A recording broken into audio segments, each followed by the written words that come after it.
specifically talking about dimensionality reduction, and we also have a guest lecture by Josh Welsh. So we'll talk about some supervised and unsupervised ways, and then some linear reduction of dimensionality and some non-linear reduction of dimensionality, and then sort of make the relationship with deep learning embeddings. So as we talked about at the beginning of this section, there's gene expression matrices that measure thousands of genes across, thousands of experiments. So with single cell data, those matrices are basically, maybe 1,000 or more genes across 10,000 or more cells across many, many different conditions. So you can basically think of these matrices as either going down the dimension of genes and looking at the expression patterns of all genes in a given experiment, or the profile of gene expression of a given gene across many different cells or many different experiments. And we can use this for clustering of either genes together or cells together, or for classification of what are different cell types based on their gene expression, or what are different genes based on their cell type specific expression. So we basically distinguished previously the concept of clustering versus classification. So in classification, you're asking, what are the genes that allow me to classify a particular cell as, I don't know, a neuron or an excitatory neuron of layer 4 versus an astrocyte based on their gene expression pattern? Or what are the de novo learned clusters of cell types, and how can I infer these cell types de novo, sometimes revealing clusters that we don't yet understand at first, but then we can go in and discover later. So with supervised learning, you kind of know the classes and you're looking for differential expression. Whereas for unsupervised learning, you don't know the classes in advance. And one of the techniques that we're going to look at today is dimensionality reduction for revealing these classes.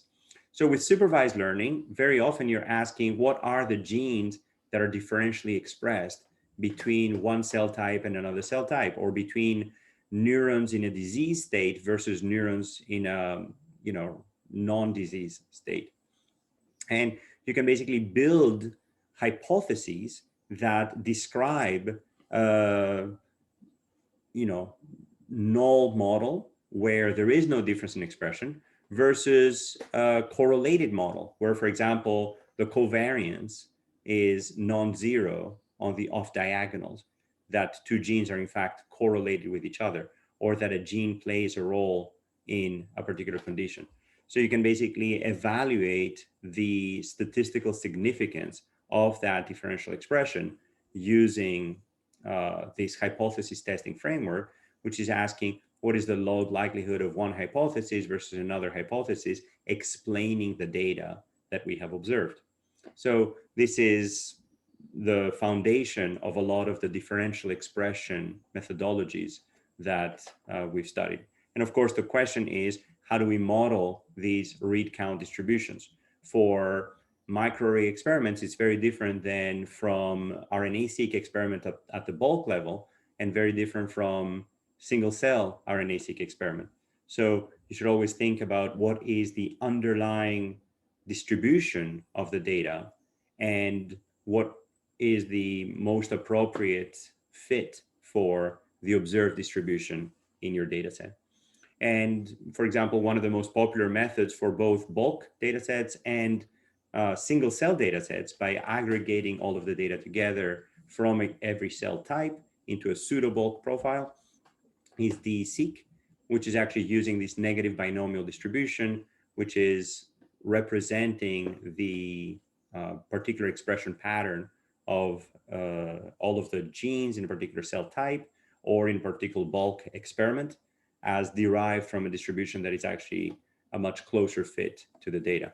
And then you can ask for what is the average expression for a particular gene versus what is the change in expression for that gene in a particular condition.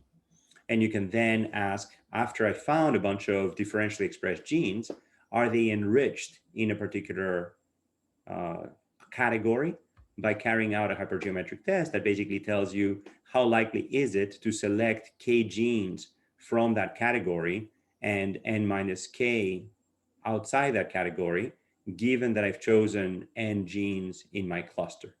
Okay, so you can carry out that hypergeometric test by asking for something that's at least that many in a particular category.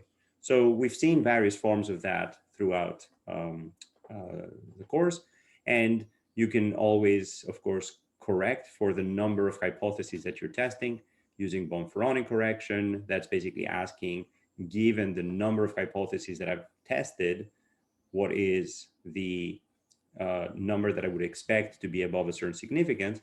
Or you can do other types of corrections that are specifically asking how many passed a particular threshold rather than how many did I test overall, which are less stringent.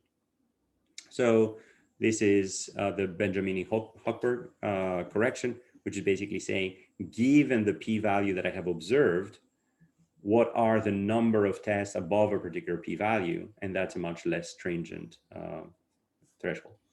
So that's all for supervised learning, but for unsupervised learning, that's again where a lot of the dimensionality reduction comes in, even though it's applicable to both. So there's many different reasons for dimensionality reduction. One of them is overall data visualization, to be able to represent the data sets in a way that is intuitive for us humans and researchers that can then build intuitions about the data to then carry out statistical tests about those data sets. A second one is data reduction. So I've spoken with many of the teams who are basically telling me the data is just simply too enormous. What do I do? And one way is to actually reduce the dimensionality of the data before you apply your supervised learning or unsupervised learning approaches. Data classification, looking for trends, looking for the principal components of variation, namely what are the factors that are driving the variability of the data sets that can allow you to, for example, distinguish the effect of a disease on your global gene expression patterns versus the effect of male, female, versus the effect of age versus, the batches and so on and so forth.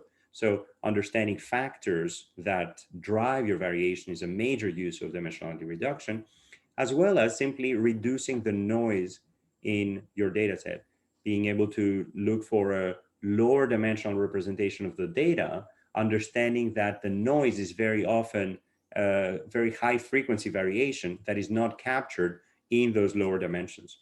There's a caveat, of course, where some of the batch effects are in fact global and are part of the factors. So it's a trade-off, but a lot of the noise in the measurement that is not driven by global parameters will be effectively reduced or sometimes eliminated using these dimensionality reduction approaches. So then the examples of these is how many unique subsets of data sets are there in the data. So when you do your clustering, you can say, okay, well, there appears to be 20 cell types, or 15 of them we can understand. The other 5 are novel. Let's find out more about them. How are the cells similar or different from each other? What are the underlying drivers of variation in my samples? Are there any particular trends that are temporal or correlated with particular cofactors and covariates? What measurements are needed to differentiate between 2 different classes? So that's part of feature selection, but in an active learning kind of way, where you can basically say, if I look for the best way to distinguish cancer, immunotherapy responders from non-responders, then what measurements should I make early on to differentiate those? And again, very interesting, very commonly we will ask, what is interesting about the data and what subsets does a new sample belong in? So that's what dimensionality reduction is saying. It's basically asking, can I project my very high dimensional data into a lower dimensional manifold that has a smooth variation along this lower dimensional space? So in this particular case, the actual data is embedded in 3 dimensions, but then you can actually find a lower dimensional plane, which is shaped through this 3-dimensional space where the data truly resides. So if I want to ask, where is this circle relative to that circle, I'd rather only move on the XY coordinates of that plane where the data truly resides, rather than have the full three-dimensional space, which will then lead to non-feasible parts of the space. So what a manifold is, it's a topological space that locally resembles a Euclidean space near each point, and an embedding in a manifold is a structure-preserving mapping of a higher dimensional space into a lower dimensional space. And manifold learning is about learning a lower dimensional representation that allows this embedding. So the concept here is that we're going to take very high dimensional data and understand the true dimensionality of the data. And why do we talk about true dimensionality? Because not every gene varies in isolation of all the other genes. Basically, if you pull the gene expression pattern of a cell towards, I don't know, responding to stress, then genes do not respond in isolation. They respond in pathways and they respond in groups that are biologically meaningful. And this is not true of just biological data. It's true of all real world data, where basically there's a underlying true dimensionality of the data that is driving these associations. Okay, so let's do a very quick poll of who is following so far on this manifold learning representation.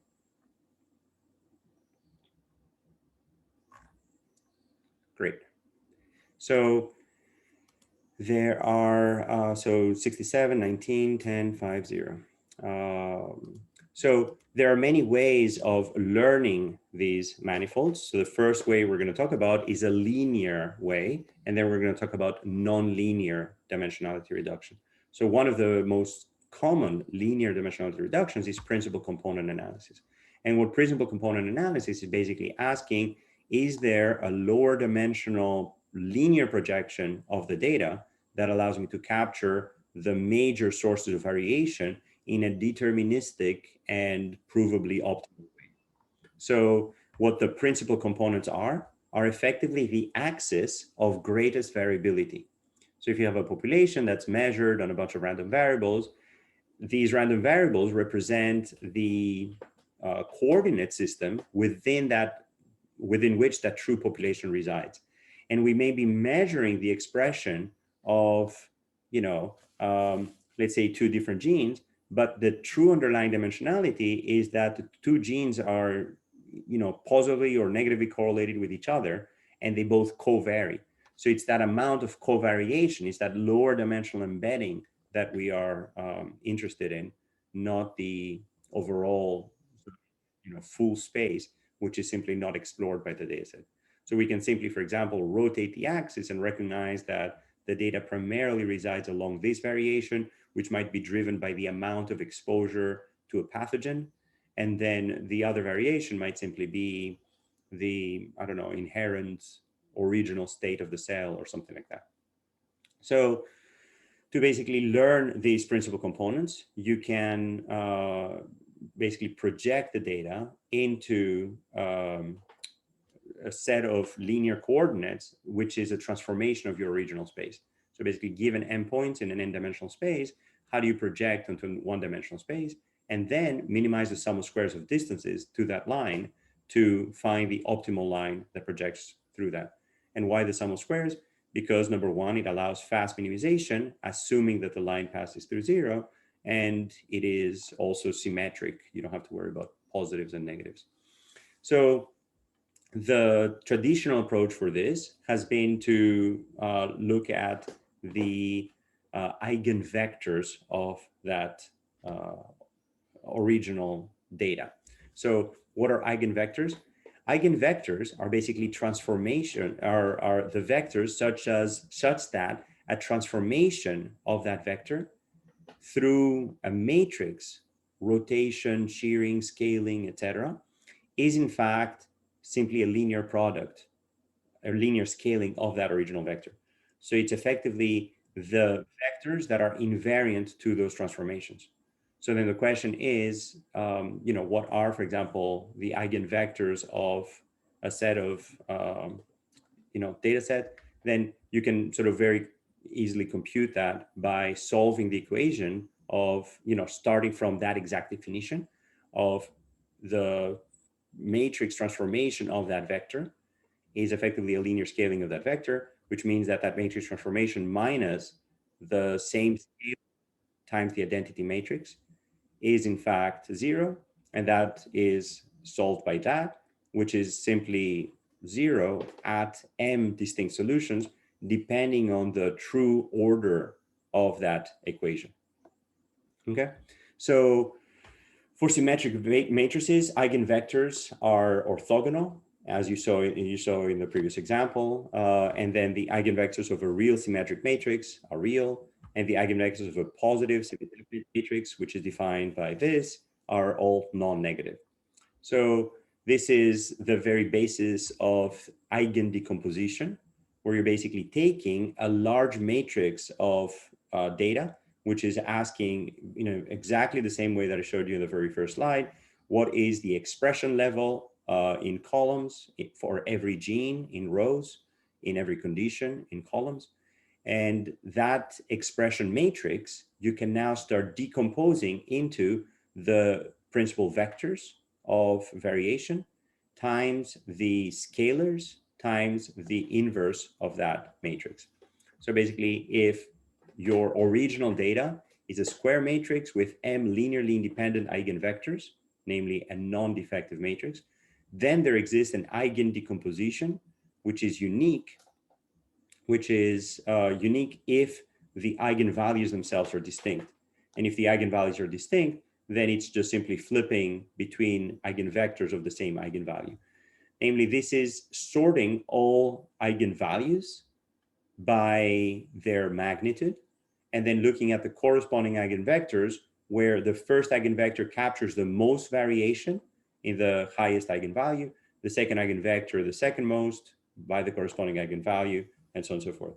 So this diagonal matrix basically represents the effect of these independent principal components of your corresponding data set. So, and then these, the columns are the eigenvectors, and the corresponding scalars are the eigenvalues.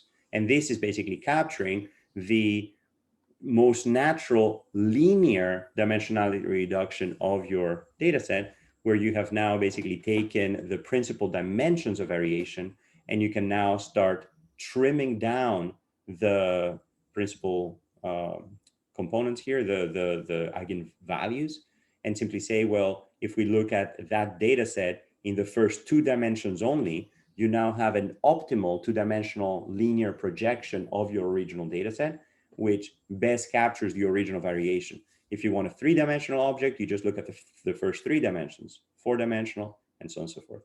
Okay, so who's with me so far on eigenvalue decomposition of my matrix? Lovely. Okay, so we're at 70, 14, 14, 5, 0.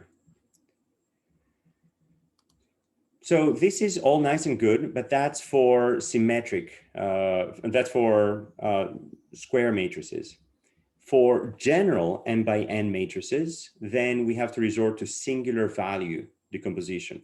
So for symmetric matrices, you basically have a set of U and U inverse that are the same dimensionality. But for non-symmetric matrices, for non-square matrices, you basically need a different type of factorization. And that's what singular value decomposition does. So what singular value decomposition does is that it basically says, what are the eigenvectors of my genes? What are the eigenvectors of my conditions?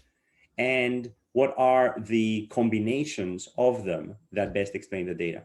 So instead of taking the decomposition in one dimensionality only, which is, through this square matrix, you instead ask about one dimension versus another dimension. So what you basically do is you represent your original matrix A as an m by m matrix, an n by n matrix, and an m by n matrix. So the columns of this U matrix are the orthogonal eigenvectors of AA transpose. Why AA transpose? Because that becomes immediately a square matrix. For V, it's the orthogonal eigenvectors of A transpose A. Again, it's a square matrix, so n by m, n by n.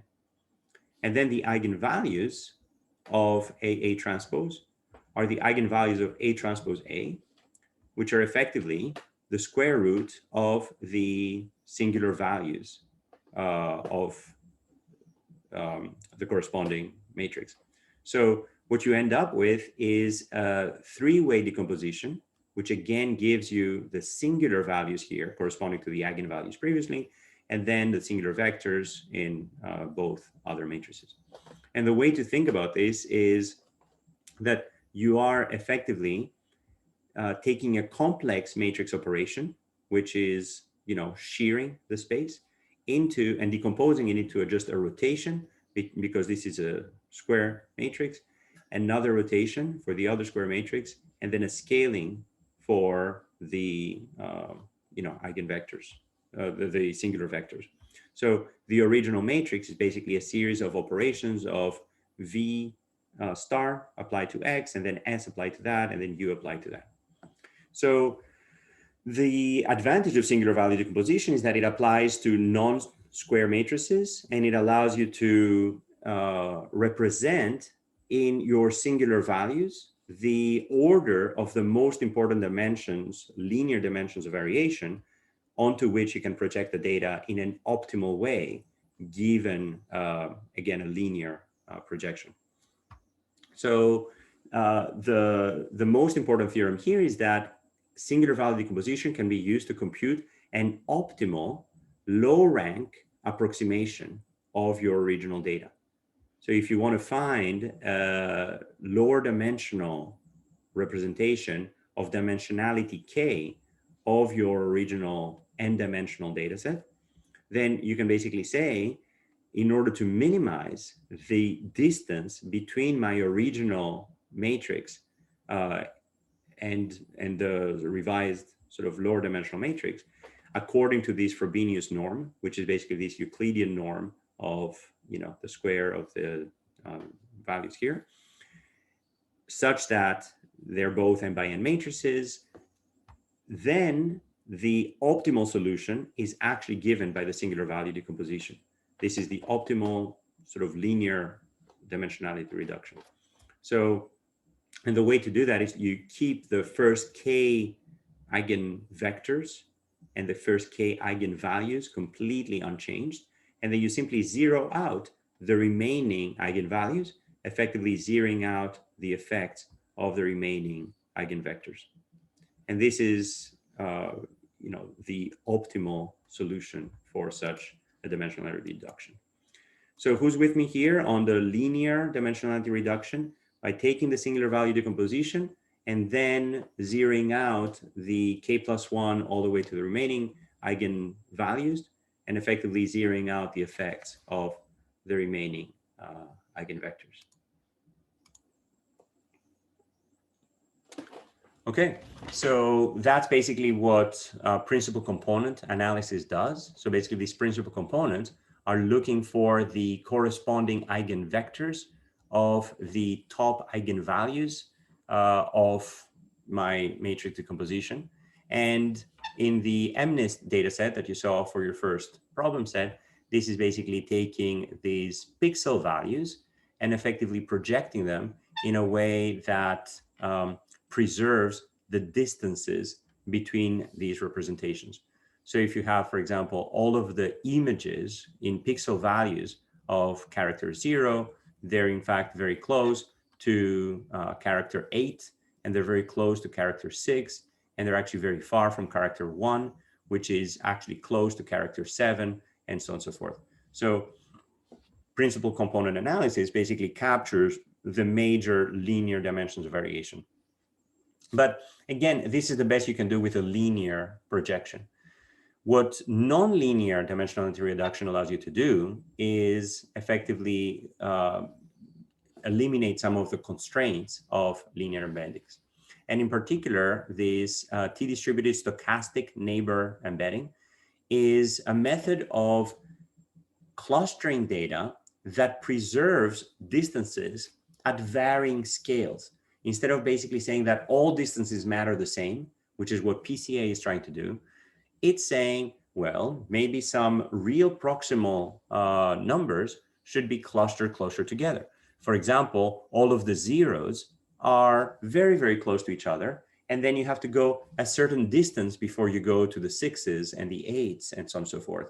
So maybe I would like a mapping that preserves the proximity of all of the zeros in those near distances and the proximity of all of the ones in the near distances, but doesn't care so much about the intermediate and the long distance relations. And that's what t-SNE allows you to do. Basically allows you to take a very high dimensional space. So for example, 20,000 dimensions for the expression of every gene, and then map it onto a lower dimensional space where the pairwise distances between, say, the most proximal points here are still the most proximal here without worrying about the longer distances.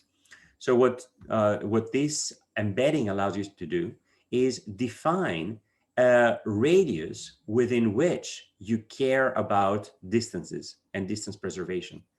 You set a particular bandwidth such that this conditional that we're going to be measuring will have a fixed effective number of neighbors. And you could say, I want to be the closest to the 50 cells that I am the closest to. And beyond those 50 closest cells, I don't worry so much about the distances. So we're going to be looking for a projection of the original very high dimensional space into a lower dimensional space that preserves these pairwise distances within the new lower dimensional space compared to the original space. So you want to choose an embedding that minimizes the divergence between the lower dimensional space and the high dimensional space. And the concept here is that I don't care about where the data points go. I just care that similar data points are close to each other. I don't care where individual cells in that very high dimensional space go or projected to. I just care that cells that have similar expression patterns in this 20-dimensional vector are proximal to each other. So we're going to have an original distance metric in the high dimensional space, which is basically telling me how different are these points I from points J in their X coordinate space, the 20-dimensional original space, compared to all of the other points that are not the same. So basically the distance between I and J versus the distance of all of the other points, basically how similar are all of the other points to the particular point that I care about. And for all pairs of points, K, L, and how similar are these data points in the lower dimensional space, where this is going to be, more or less the same formula. So, and then the key idea here is that the low dimensional embedding will be using a student T distribution, and that's the name of T distributed stochastic neighbor embedding, to avoid overcrowding. So you're basically pushing the dimensions out. So basically the Gaussian would be the blue distribution, which is squishing things very close to each other. But then what the T distribution allows you to do is spread things out a little bit more by having the wider tails. So the mapping is actually nonlinear. You just have to search through a space of all possible mappings in order to find it. You can basically use gradient methods to find such an embedding and look for a method that minimizes a cost function that minimizes the KL divergence between your original space and your new space. So the new lower dimensional distance is Pij, and then the original high dimensional distance is Qij. And what you're looking for is that large distances are modeled by small Qijs, and that small PIJs is modeled by, if large PIJs are modeled by small QIJs, then you have a very large penalty, and therefore it's not okay to bring distant points to get close to each other. But it is okay to separate nearby points. So when I was saying the closest points are clustered together, but then intermediate distances can actually be, pushed away. So what this T-distributed stochastic neighbor embedding does is that it preserves the local similarity structure of the data. And you're searching through that gradient. You're basically trying to optimize your coordinates of this lower dimensional space, y, by taking the gradient of this cost function relative to how you're projecting the data. So you're basically searching over the space of possible projections by looking at this cost function.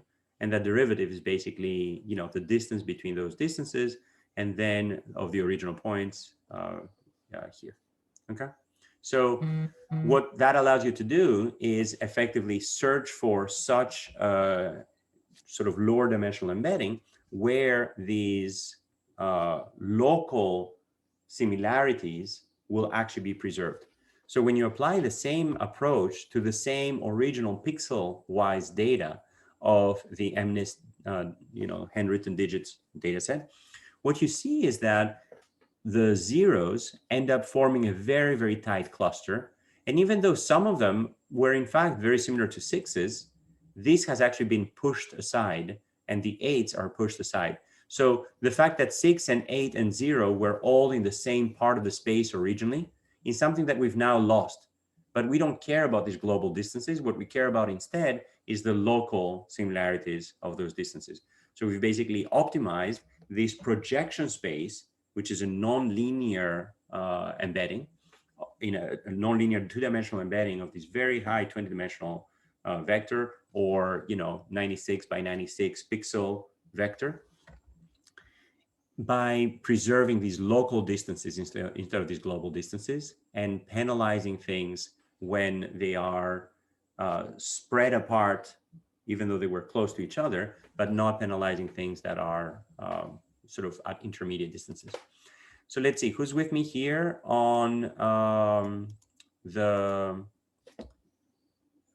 on t-SNE, on basically this T-distributed stochastic neighbor embedding that is basically taking a very high dimensional space, projecting it into a lower dimensional space, optimizing that lower dimensional space such that the KL divergence between the original distance function and the new distance function is preserved, but specifically for preserving these local distances to each other. Okay, we're at 54, 38, 800. So this is the workhorse of a lot of the visualizations surrounding single cell data sets. So basically, as you start thinking about your single cell data for many of your projects, you will be using t-SNE or UMAP or other stochastic embeddings into a lower dimensional space. So there's a lot of parameters that matter in these embeddings. So basically, if you look at the distance of how many neighbors do I consider, if you only consider 2 neighbors, then you see that you don't capture the original structure of the data at all. If you consider too many neighbors, for example, 100 neighbors, then the blue point is close to 100 points. Well, all of them are the same. So you don't have any information either with too many neighbors considered or with too few neighbors considered. But if you consider 5 neighbors or 30 neighbors or 50 neighbors, then you capture those local structures. If you also take very few steps, you might not be able to find that optimal structure. And you will see that as the algorithm searches through that space Y where these distances are preserved, it will sometimes, collapse things into exactly the same point and then sort of spread them again. So you can play with the number of steps of this projection as you're taking the gradient relative to the dimensionality of your data. If you look at the sizes of the original cluster, so basically if the original data has very spread out clusters or very tight clusters, this is really not something that matters for t-SNE. It basically simply says, well, the closest 50 neighbors are the same, regardless of how spread out or condensed they were in the original space. So that's something that the method is invariant to. As for the between cluster distances, as I showed you earlier, with 0, 6, and 8, it really doesn't matter. If your original data has blue close to yellow close to green, then the revised space projections are in fact, again, invariant to that. It could go any way. And again, that's because we're choosing a set of neighbors, a radius of search that we're comparing to. And then sometimes there might be false clusters appearing if you're looking at sort of two neighbors at a time and so on and so forth. But then with the right perplexity level, it allows you to be invariant to that. And again, these relationships, will be very well captured if you look at 5 points or 30 points, but sometimes they will be lost if you're not looking at the right distance. And again, I really encourage you to play with this. You can basically try different perplexities, try different steps, and then see how your data changes along these different dimensions by going here. All right, so Joshua, are you here? Let's see. We are expecting a guest lecturer to arrive. Josh, are you there? I don't think he's here yet. Okay, let me, all right, stretch break. Can we sort of have people stretching while I'm trying to locate our guest lecturer? This one's... Actually, hold on one second. I'm so sorry. We will actually continue the lecture. I'm sorry. So I hope people stretched in their heads at least. And so Josh will be joining us very shortly. All right, so last time we talked a lot about, so I want to give a quick introduction to his method, to his lecture. So last time we talked about the challenges of single cell data analysis. So right now, what we focused on is this concept of a lower dimensional projection of the data, either linear or non-linear, that allows us to actually learn the specific clusters of cell types. So this is very often the first step. Hey, Josh, ready when you are. And then you can carry out gene level analysis or trajectory level analysis or dynamics, or learn about states and conditions. And what we're going to hear about today from Josh is how do we take not just one type of data set, but how do we take single cell RNA data and single cell attack data and many different types of omics data and project them jointly into a lower dimensional data set within which we can then match them to each other. So Josh, I see that you're there. Do you mind sharing your screen and starting your guest lecture? Awesome. Thanks, Manolis. So I'm going to put the chat a link to the slides. All right, take it away, Josh. Thanks. All right, are the slides coming through? Yep. Great. And we good can see your pointer as well. Great, thanks. Good afternoon, everybody, and thanks, Manolis, for the invitation. So I'm excited to talk to you today, and if I had to summarize what I'm going to tell you in just a single idea, the key idea is that we are going to try to learn representations of cellular identity by integrating single cell multi-omic data sets. And I'll show you several ways that we do that with some approaches that I've developed. So I'll give you a little background and motivation. I'll keep it brief because I know you guys have already heard about some single cell technologies and approaches. And then I'll introduce the Liger approach and integrative non-negative matrix factorization, and I'll tell you about a way of scaling up the INMF algorithm using online learning.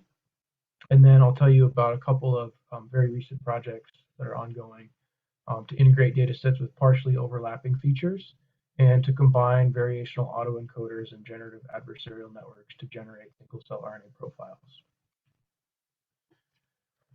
So as you've been hearing in the past couple of lectures, there are a number of types of measurements that you can perform in single cells. And you can perform them from dissociated cells, which is the most common way of doing single cell measurement, or you can do them in situ with spatial measurement, with spatial coordinates. And so from dissociated cells, you can measure gene expression using single cell RNA-seq. You can measure histone modification or transcription factor binding using ChIP-seq or cut and tag or cut and run. You can measure chromatin accessibility or DNA methylation or chromatin conformation. And the modalities that I colored in red here are the ones that I'll be focusing on. And then in addition to getting information from cells in isolation, it's really useful to know spatial coordinates so that you can map the molecular information back into its tissue context. And there are a couple of protocols available for doing this, most notably for transcriptomic measurement, but increasingly people are also working to measure other things with spatial resolution. And so traditionally, cell types have been defined in what I would call a qualitative fashion based on properties like gross morphology, or the presence or absence of a couple of cell surface markers, or easily observed phenotypic properties. But the availability of all these single cell measurements provides an opportunity to move toward a quantitative definition of cellular identity, where molecular and other types of information with single cell resolution are used to redefine cell types in a quantitative fashion, in an unbiased fashion. And there are a lot of efforts going on to use single cell technologies in this way, such as the Human Cell Atlas, and the Brain Initiative has some efforts on this, the HubMap project, and others. And so there are a number of analytical challenges that these questions and data types raise. And I picked the ones here, the questions that relate most directly to the methods I'll be telling you about. So first, there are a large number of measurements across conditioned species, tissues. And if we're talking about cellular identity, it's really not just a discrete phenomenon, but there are also continuous aspects of cellular variation. And there are technical confounders mixed with biological signals. And there are multiple types of data measuring different types of features, but generally only one type of measurement per cell. And so to address a number of these challenges, I developed a tool called Liger, which is based on integrative non-negative matrix factorization.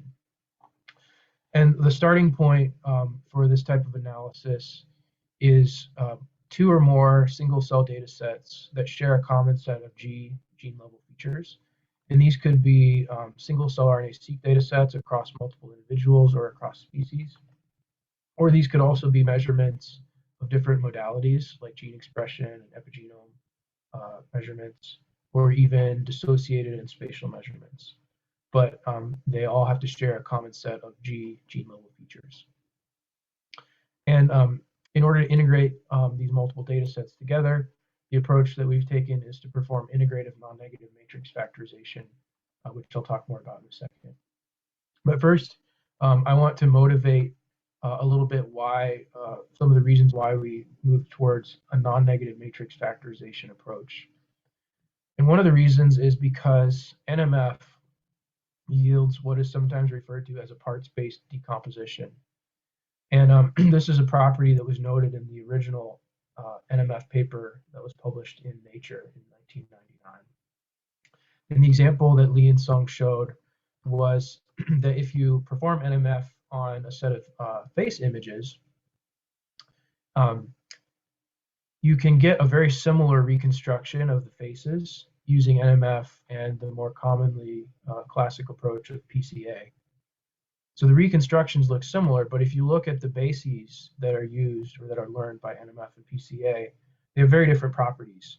So the PCA basis can be described as holistic, where each principal component you can think of as an eigenface, whereas the NMF basis represents a decomposition into parts. So the individual components highlight different parts of the face.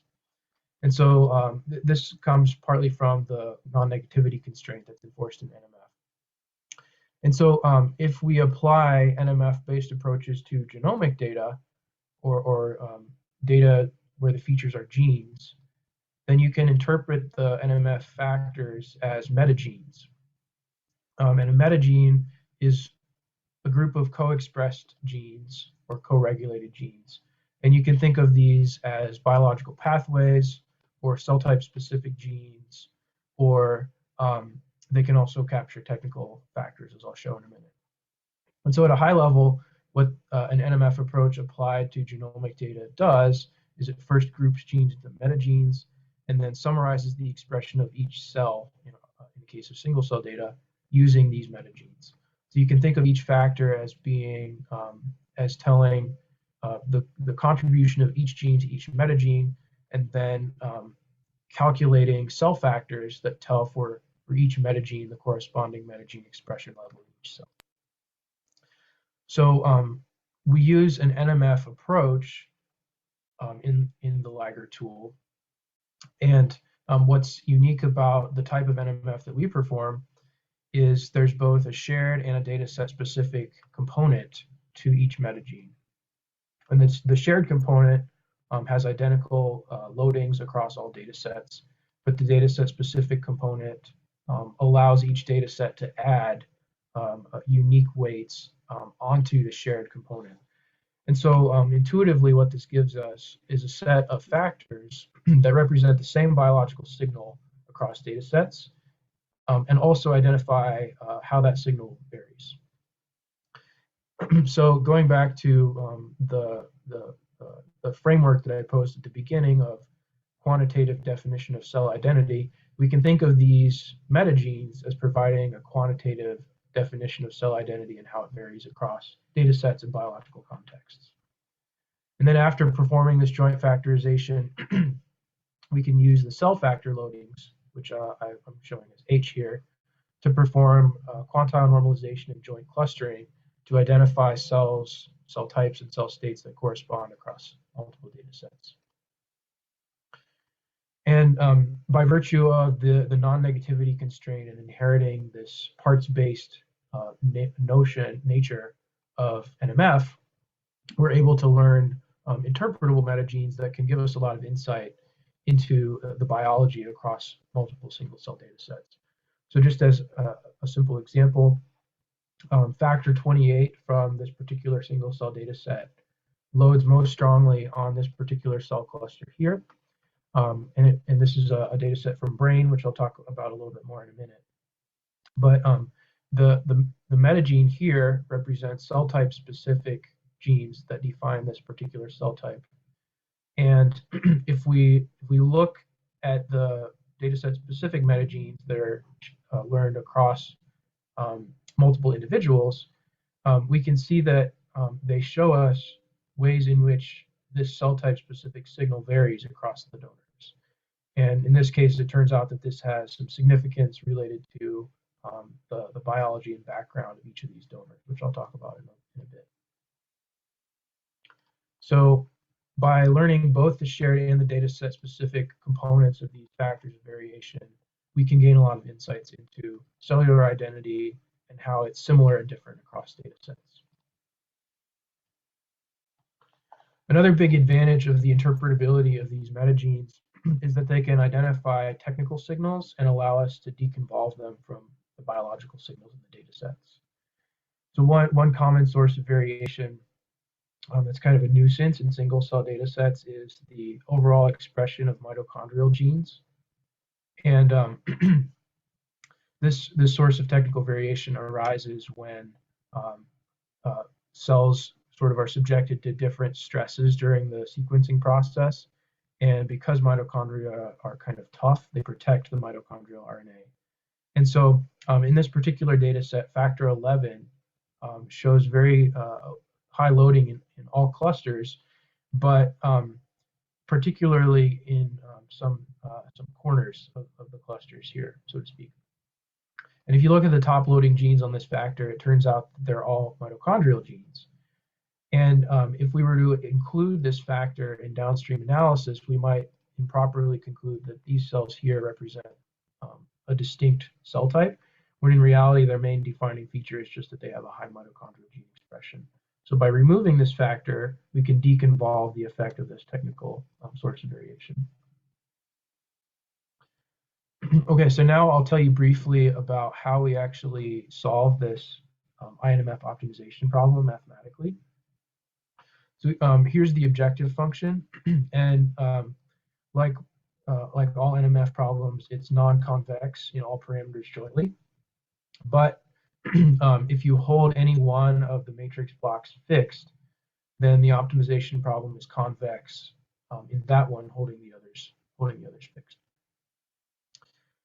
And so the original implementation of INMF used multiplicative updating, which is kind of a heuristic method for calculating updates to learn the parameters. But we derived a novel algorithm based on block coordinate descent, which has some significant advantages and gives us a convergence guarantee that the approach is guaranteed to converge to a local minimum, which is the best you can hope for in a non-convex problem. And in particular, the block coordinate descent algorithm converges very rapidly in practice for NMF because of the particular structure of the optimization problem. And so in brief, what we do to solve this problem is for each of the matrix blocks of parameters, W, the shared metagenes, V, the dataset specific metagenes, and H, the cell factors. For each of these blocks, we fix the others and then update the remaining block by solving a non-negative least squares problem. And we use a very efficient algorithm for solving this NNLS problem. And so overall, the whole strategy is pretty computationally efficient and can scale to thousands of genes and hundreds of thousands of cells. So after performing this factorization, we can assign each cell to the factor on which it has the highest loading, which gives a sort of joint cluster assignment because each factor has the same interpretation across data sets. And then there are a couple of steps that we perform downstream in order to increase the overall robustness of the analysis. We build a k-nearest neighbor graph within each data set using the cell factors, and then set each cell's maximum factor assignment to the mode of its neighbors. And this essentially smooths out any errors in the maximum factor assignments because the odds of all of the cells in a neighborhood getting the wrong assignment are relatively small. And then we perform a final quantile normalization step on the cell factor loadings so that the cells across data sets are directly comparable using their cell factor loadings. And then after that, that final step of quantile normalization, you can use the factors for downstream analysis like clustering or visualization. So now I'm going to show you several brief examples of the kinds of analyses you can perform using this approach. And the first one is integrating single-cell RNA-seq data across human donors. And this is a data set that we generated for our 2019 paper. And we sequenced the substantia nigra from seven human donors. And this is the part of the brain that produces dopamine, and it has a lot of disease relevance. And I think this was actually the first sequencing of human substantia nigra tissue using single-cell approaches. And so if we just do a standard single data set, single-cell RNA-seq analysis, the cells cluster completely by human donor because there's so much differences in age and sex and background from these donors. But after learning the cell factors jointly using INMF, we're able to cluster the cells so that they cluster by cell type rather than by donor. And we can identify the main cell types of the substantia nigra. And then as I mentioned a minute ago in my example, we can look at the shared and data set specific metagenes to really get some insights about how the cells are similar and different across human donors. And one of the interesting things we found is that if we looked at the microglia and astrocytes, we could see some data set specific terms, genes that were related to response to brain injury in subject 5828 and protein misfolding in subject 5840. And when we went back and looked at the metadata for these donors, it turned out that 5828 died from head trauma and 5840 had a postmortem diagnosis of cerebral amyloid angiopathy, which is a disease that has a protein misfolding component to it. And so this shows how these metagene factors can give you insights about variation in cell state and cell identity across these data sets.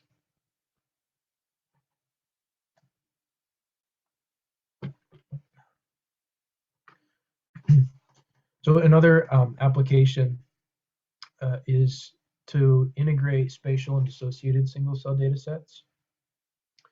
And we used a data set from mouse brain, from single cell RNA-seq, and from the same brain region measured using StarMap, which is a spatial transcriptomics protocol.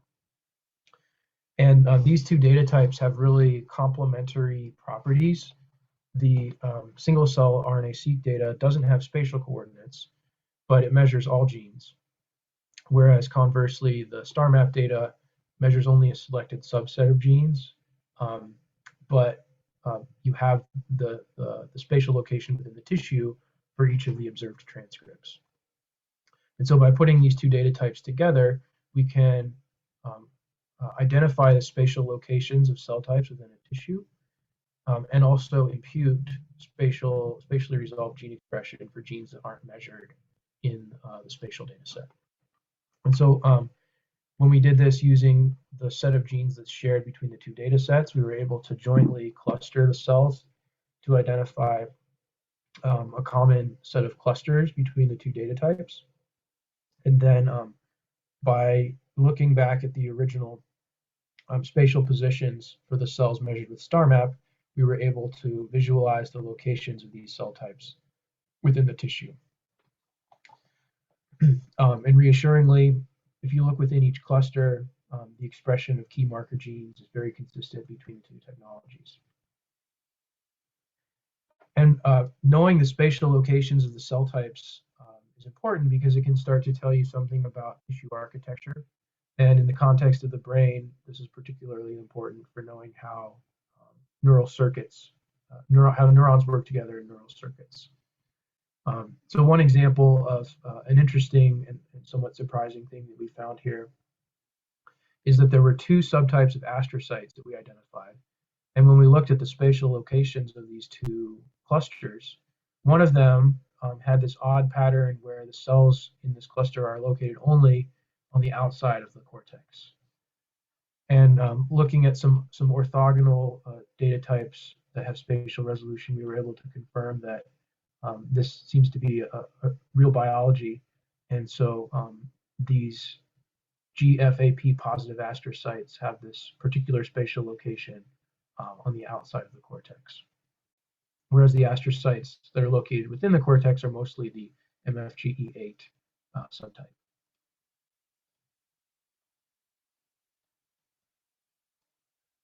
So another really important application of this sort of single cell data integration is integrating multi-omic data sets from single cells.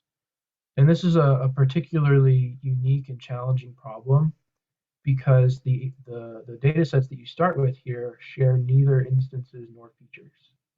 So your starting data matrices have, so in the case of ATAC-seq and RNA-seq, P peaks as the features for the ATAC-seq data and G genes for the RNA-seq data.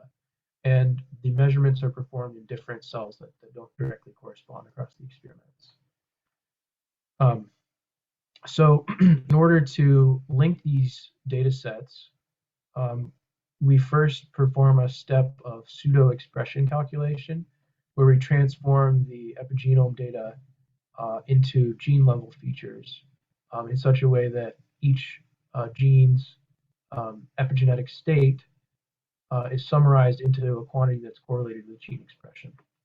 And for attack-seq data, we tried several strategies for this, and it turns out that the one that works best is to just simply count how many accessible reads land in promoters or on the gene body for each gene. For methylation data, you can do a similar type of thing by calculating promoter methylation or gene body methylation. And so after this, we have input matrices that share the same set of features, G genes, and have different cells. And after doing this pseudo expression calculation, we can perform integrative non-negative matrix factorization again, and integrate the data sets and link the transcriptomic and epigenomic profiles. And so we did this using, again, data from the mouse cortex. The example here is from single-cell RNA-seq and single-cell DNA methylation sequencing. And we were able to identify a set of very clearly corresponding cell types between the two modalities. And the labels matched well, our joint labels matched well with the published labels for both the gene expression and methylation data sets. And one thing that was really interesting is we were able to identify some cell types from the methylation data that had previously had ambiguous labels, because there are a lot more known markers for cell types that are gene expression or protein markers than there are methylation markers. And so by linking the methylation data with gene expression, we were able to much better annotate the cell types. And we can also do this type of analysis with single-cell RNA-seq and single-cell attack-seq data. And here's an example of how we did this with human bone marrow data. And as I mentioned, in order to do this, in order to link these data types, you need to count reads on gene bodies and promoters from the epigenetic data so that you have a pseudo expression quantity for each gene.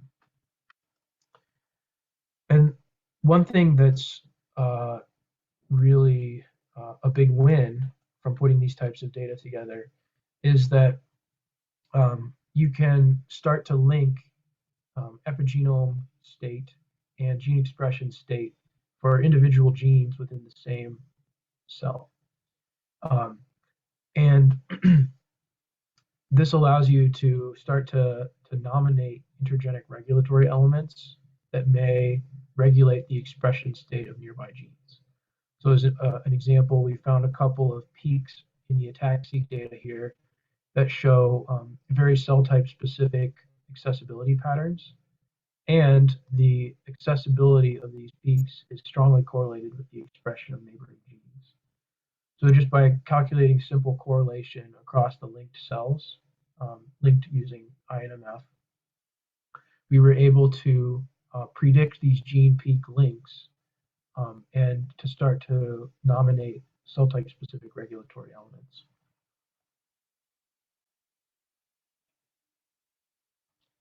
And so if you look at the accessibility of one of these intergenic regions, you can see that it's very cell type specific and highly correlated with the expression of a neighboring gene.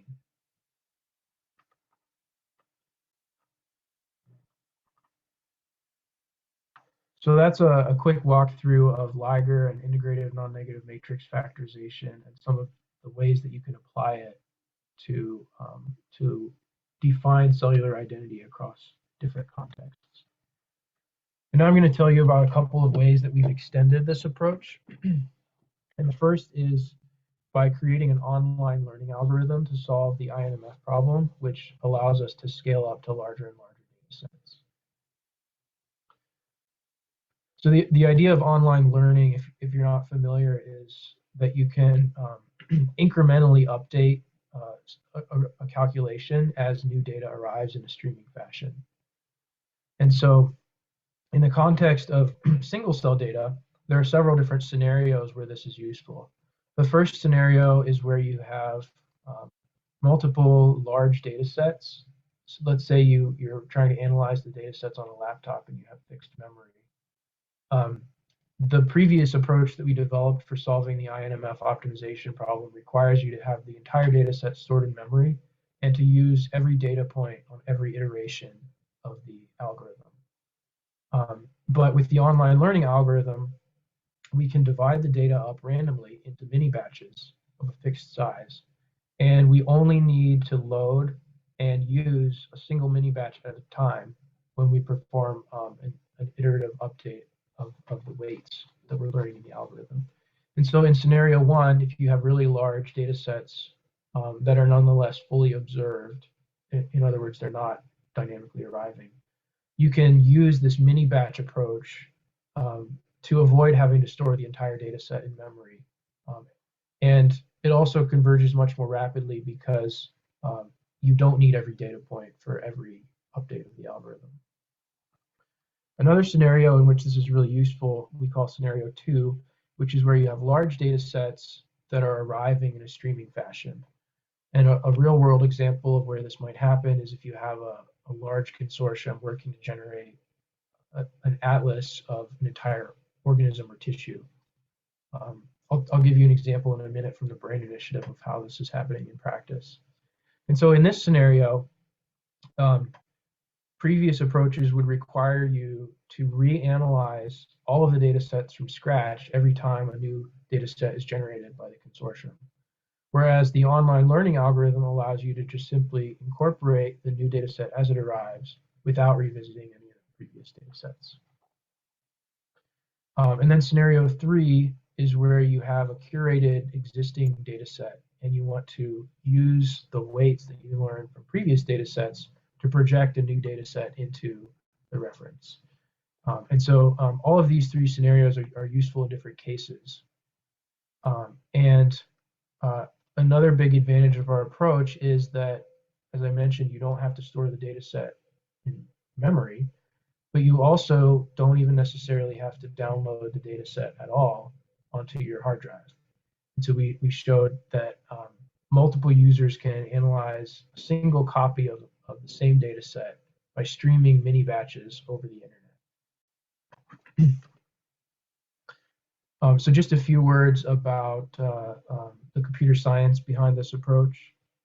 We leveraged some existing theory from a Journal of Machine Learning paper that developed an approach for online dictionary learning.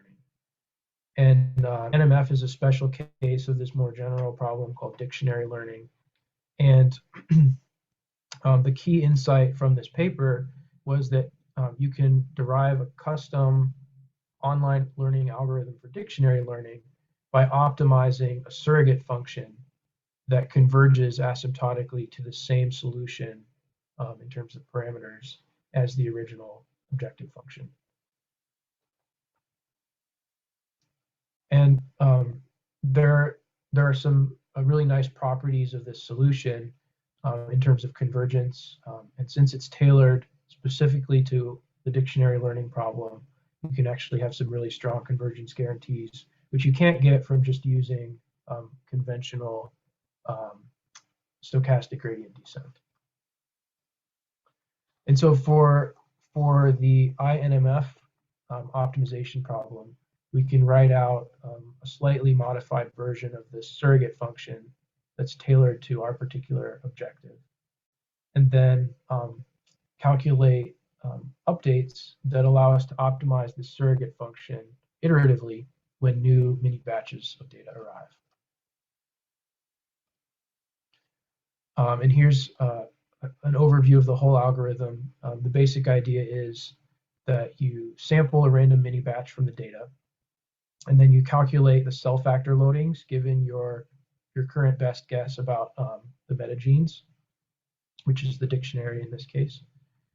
And then one trick that allows you to avoid having to store all the previous data points in memory is that the updates for the dictionary depend only on the inner product between the cell factor loadings from the previously seen data points.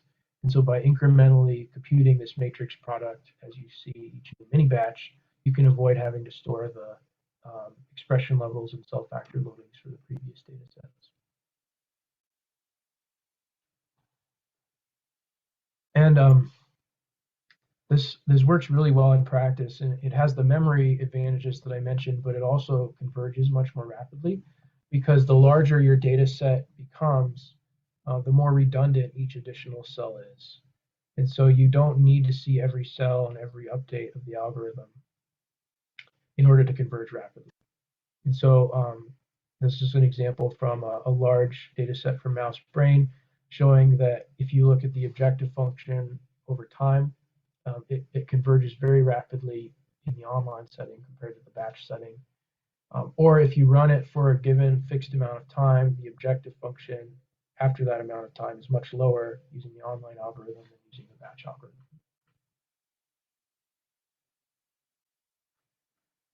And so we did a benchmark against some other widely used methods, including Harmony and Seurat in our previously published approach. And we found that indeed the memory usage is a really large advantage. And it's also very efficient in terms of time compared to the other approaches. And we were able to use this approach to process 1.3 million cells in 25 minutes using 500 megabytes of RAM on my student's laptop. Whereas if you wanted to do the same analysis using one of the other approaches, you would have to use some pretty large memory compute nodes and a significant amount of time in order to run the same analysis.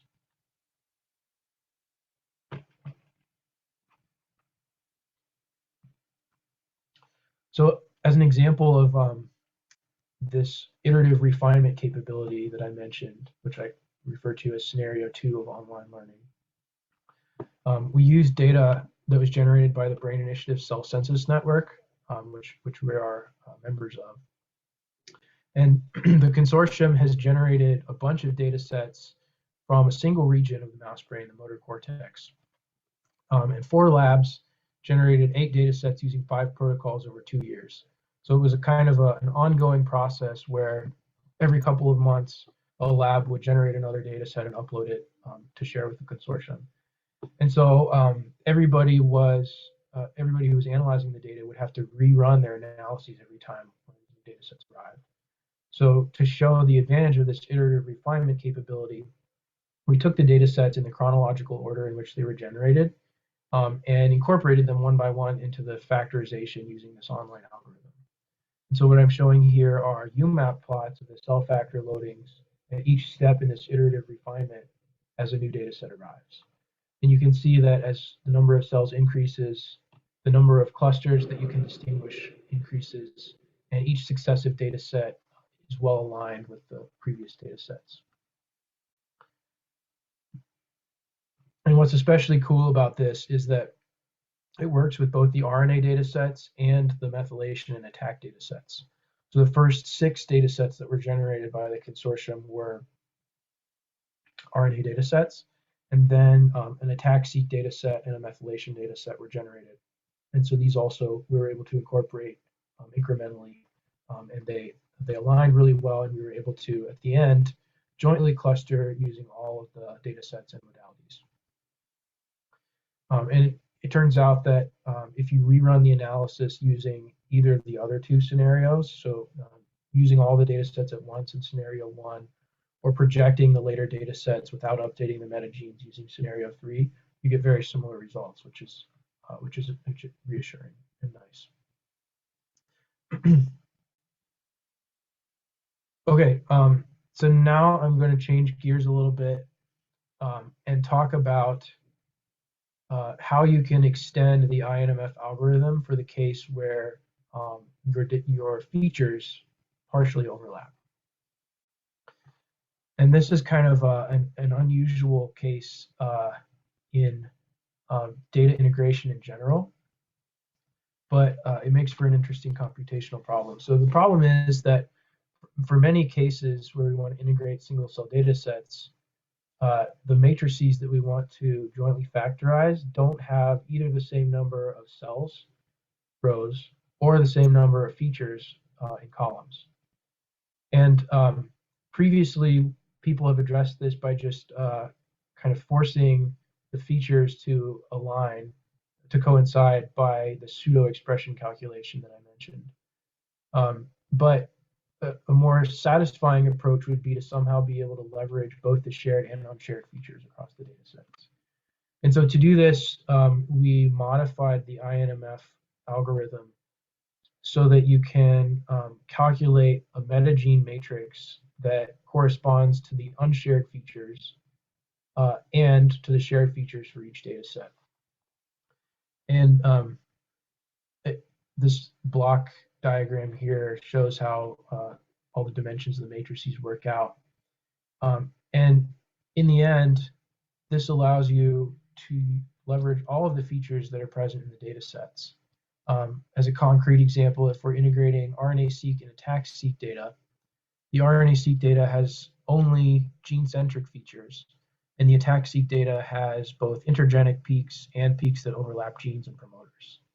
And so previously, we would have been only able to use the gene-centric features from the ATAC-seq data, but with this algorithm, we can leverage also the intergenic peaks.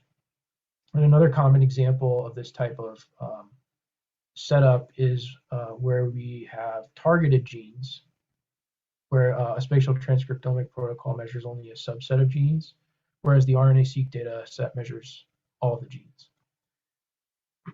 And it turns out that this extension makes quite a large difference in some cases. Here's an example of integrating a spatial transcriptomic data set that measures only 30 genes with a single cell RNA-seq data set. And on the left is what we get with the previous algorithm.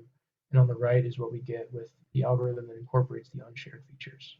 And it makes quite a difference in terms of your ability to resolve clusters. And then just briefly, because this is a class focused on deep learning, I wanted to introduce a recent preprint that my group just released. And the motivation for this work was to build generative models that can generate realistic cell profiles from single cell expression data. And as you might have learned when you talked about VAEs and GANs, these are very different approaches that have kind of complementary strengths and weaknesses. And VAEs are really good at learning meaningful representations, but not as good at generating realistic examples. And conversely, GANs can generate very realistic samples, but the latent space is not semantically meaningful. And so if you take a particular dimension of a VAE latent space and interpolate along that dimension, the generated images change in one semantic factor variation, for example, skin color, or brightness, or presence of bangs. And conversely, if you traverse a single dimension of the GAN latent space, there's no rhyme or reason to how the generated images change. And so all of this common wisdom is from image data, but it wasn't really clear whether the same properties hold for single cell data. And so we did a bunch of benchmarking, and we found that in the same way, VAEs learn good representations that are semantically meaningful, and GANs generate better samples when they're applied to single cell data. So without going into the details here for the sake of time, we developed an approach that combines the strengths of VAEs and GANs. And we struggled to think of a good acronym that ends in GAN, so we just called it Michigan for our institution. And the key idea of the Michigan is that you first train a VAE. In this case, we used the beta total correlation variational autoencoder, which has an extra term in the objective that encourages disentanglement. And then after training a VAE, you fix the weights of the encoder of the VAE, which allows you to get a representation for each data point. And then you use that representation as a code to train a conditional GAN. And then essentially you replace the decoder of your VAE with the generator network of the GAN.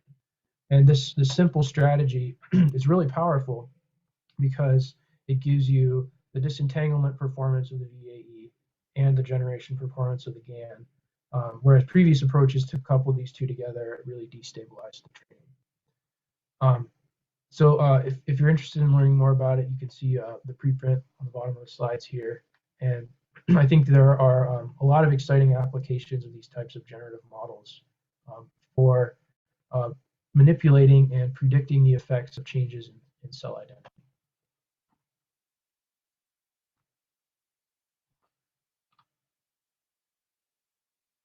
So with that, I'll wrap up, and here are the students that contributed the work that I mentioned here, and I'd be happy to take any questions. Wonderful. Thank you so much, Josh.